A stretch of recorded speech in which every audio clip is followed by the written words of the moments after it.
The clip you're about to see is taken from a debate hosted by Modern Day Debate between the Muslim Apologist and Apostate Prophet. This clip will be immediately followed by Kenny Bomer's response from an interview I did with him.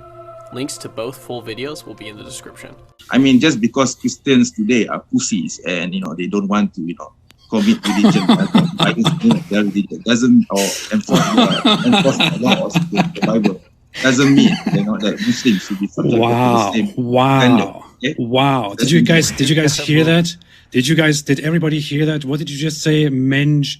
What did you just say? Can you repeat that? It's totally goes against the guidance of Allah subhanahu wa ta'ala in the Quran.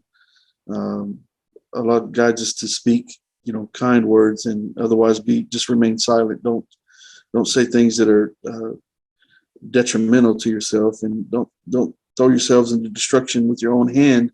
But that also includes with things that you say or things that you engage in. And it's unbecoming of a Muslim to use that type of rhetoric and to make blanket statements that are surely going to offend. So it'd be like, Christians saying that, and I realize you said the Christians said that about the Muslims, I believe, but, Christians calling Muslims terrorists or pedophiles or whatever whatever. You're making blanket generalization, blanket statements against people that you don't even know. And surely it's going to offend people who hear it. They're going to be like, man, who's this? Why is this person saying this? And so it's these aren't types of comments that we need to make. We need to follow the example of the Prophet Muhammad sallallahu alaihi wasallam, who always treated people with respect. And with that said, we're not cowards by any means. We're not taught to turn the other cheek by example. We're not taught to just lay down and let someone trample on you.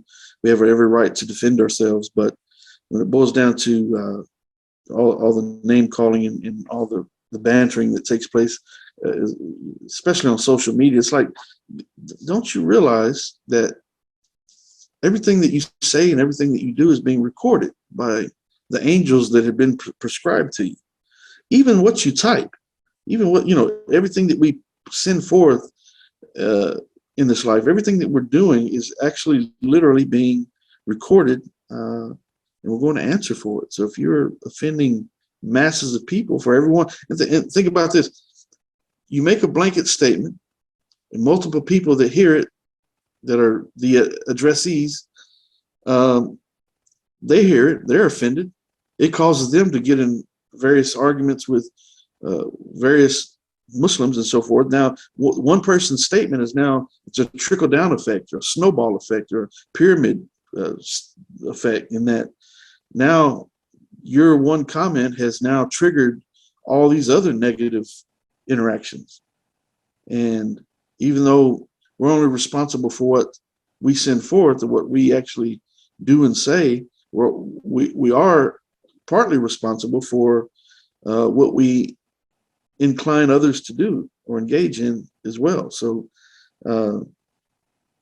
just as we receive blessing for, if I say something positive to someone and they take it and they benefit from it and they share it with another person and another person, well, I still get blessings for what I presented and for the effect of it.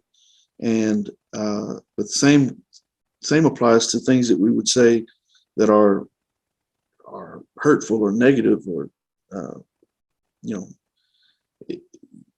we don't want to be the source of negative things and the source of what triggers people to commit sins themselves. And so we got to be very conscious about what we say and do.